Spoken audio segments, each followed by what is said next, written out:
Okay, this is a video for loving Godwin's intuitive lessons. Alright, so I want to go ahead and throw some facts out there.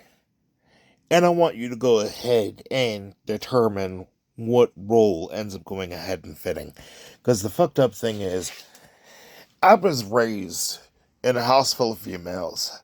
And pretty much was treated like there's no such thing as a male being preyed on by a female. Alright?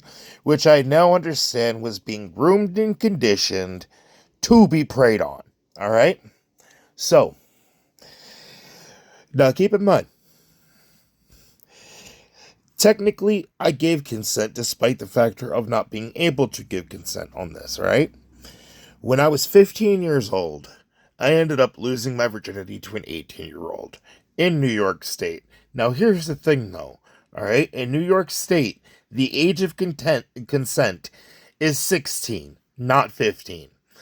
So, ultimately, me being 15 and that person being 18, technically, they would be considered the perpetrator. They would be considered the predator.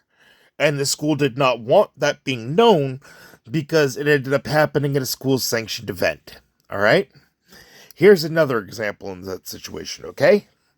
23 years old, end up in a situation where there's a promiscuous situation, alright?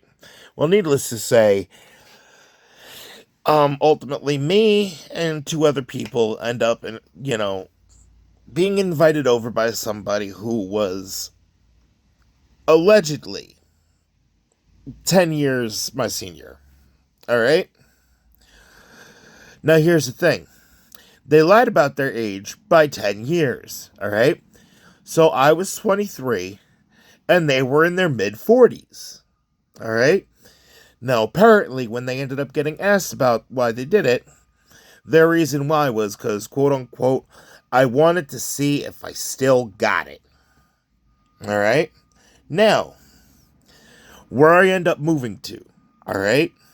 My neighbor ends up going ahead and being somebody who at 20 years old slept with a 14-year-old. Alright? Therefore, putting them on the sex offender registry. Alright? So I literally got a sex offender dot next door. Well, simultaneously, I ended up having, in the house in Lexington, Myrna's husband being registered as a sex offender from Florida.